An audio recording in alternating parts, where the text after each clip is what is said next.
కుంతిమాధవ స్వామివారి దేవాలయం అతి ప్రాచీనమైన వైష్ణవ క్షేత్రం, ప్రశస్త ప్రాకారం. ఈ స్వామివారిని సీతారాములు త్రేతాయుగమున, కుంతీదేవి ద్వాపర యుగమున పూజించినట్టు చెప్తారు.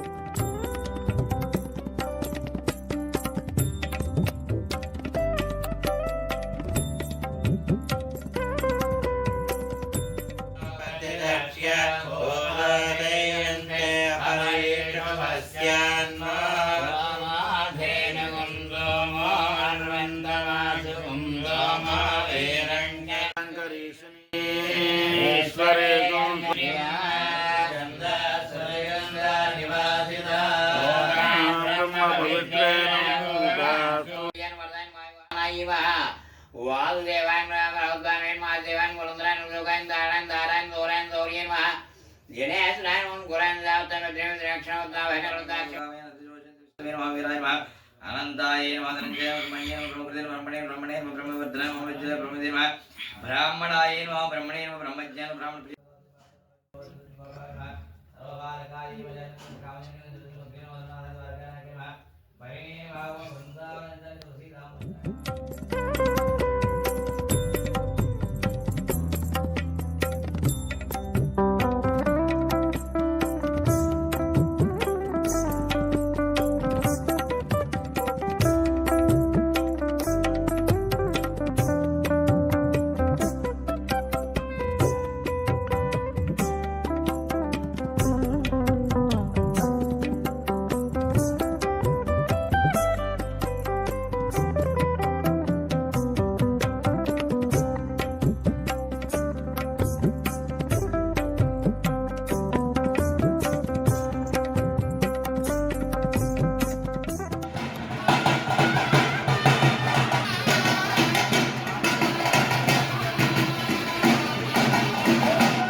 अस्मदाचार्यपर्यन्तां वन्दे गुरुपरम्परां ज्ञानानन्दमयं देवं निर्मलस्फटिकाकृतिम् आधारं सर्वविद्यानां हयग्रीवोपास्महे.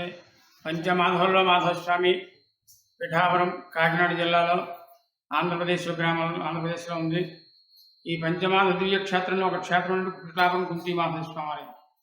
ఈ ఆలయాన్ని కృతయుగంలో దేవేంద్రుడు స్వామివారి ప్రతిష్ఠ చేసినట్టుగా మనకు స్థల పురాణం చెబుతుంది. దేవేంద్ర ఉత్తరాసునే రాక్షస సంహారం చేయడం వల్ల బ్రహ్మహత్యాపాత నివారణ కోసం చెప్పేసి 5 మాసం ప్రతిష్ఠ చేశాడు.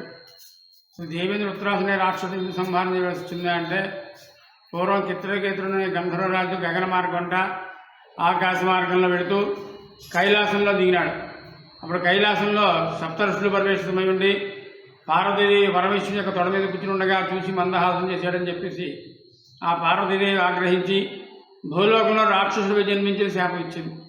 ఆ శాపకారణంగా ఈ చిత్రకేతుడుండే గంధర్వరాజు భూలోకంలో ఉత్తరాసునికి అనుగ్రహంలో ఉత్తరాసుడనే నామధేయంతో స్పష్ట ప్రజాపతి కుమారుడిగా జన్మించాడు. బ్రాహ్మణ కుమారుడిగా జన్మించినప్పుడు కూడా రాక్షసుడై ఘోరమైన తపస్సు చేసి బ్రహ్మచేత వరం పొందాడు. ఏ ఆయుధం చేసినా కూడా మరణం లేకుండా.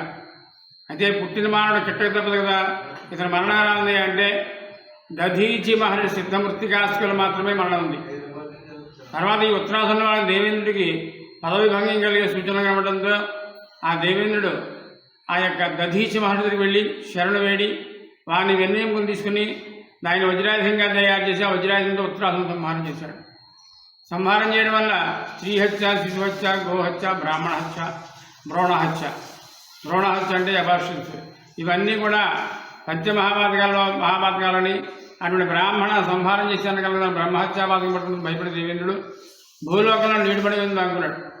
నీటిలో ఉంటే ఏ పాపం పట్టుకుందని అప్పుడు శ్రీ మహావిష్ణువు చూసి నారదం యాగిస్తూ నారద ఇంద్రుడు ఇంద్రలోకం వదిలి భూలోకంలో నీడు పడిన దానుకున్నాడు త్వరలోపాయం చెప్పాయంటే అప్పుడు ఆ నారదు వెళ్ళే ఆ యొక్క ఇంద్రుడిని కేకేసి నువ్వు బయటికి రా, జీవాత్మ పరమాత్మ ప్రధానాత్మ ఇంద్రియాత్మ భూతాత్మ ఈ పంచాత్మ స్వరూపాలు ఎలాగైతే ఉన్నాయో ఈ పంచాత్మ స్వరూపుడైన శ్రీమన్నారాయణని ప్రతిష్ఠించినట్లయితే నీకు ఆ బ్రహ్మహత్యాబాధ పట్టుకుందని చెప్తున్నాడు.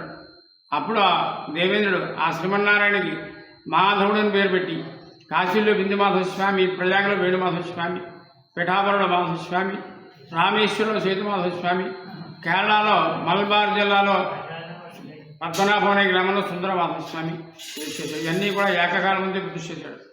అయితే పిఠాపురంలో ఈ మాధవ స్వామి వారికి కుంతీ మాధవ పేరు. ఇది ఎందుకు వచ్చింది అంటే ద్వాపరయుగంలో కుంతీదేవి పాండవులు కలిసి లక్క ఇంట్లో ఉండగా ఆ లక్క ఇళ్ళు తగులుపడిపోయిన తర్వాత రహస్య మార్గంగా వచ్చి వనవాసం చేసుకుని పెడుతూ ఇదంతా దండకారణం. ఇక్కడికి వచ్చేసరికి కుంతీదేవి బాధపడుతుంది.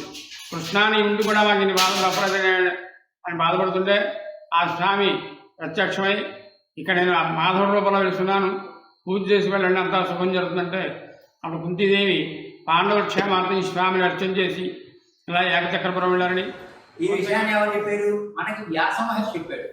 వ్యాసుడు కాశీ విడిచిపెట్టి ద్రాక్షారామం ఇలా వెళ్ళిపోతూ మార్గ మధ్యలో కొన్నాళ్ళు ఆయన ఇక్కడ ఉన్నాడు. ఆ ఉన్నప్పుడు అటు కుక్కుడేశ్వర స్వామిని ఇటు కుంతీ మాస్వామి ఇద్దరిని దర్శించుకున్నాడు. మాధవ స్వామి వారిని దర్శించుకుని ఎవరు ప్రతిష్ఠించారా అని చెప్పేసి వ్యాసుడు దివ్య దృష్టిలో చూస్తాడు.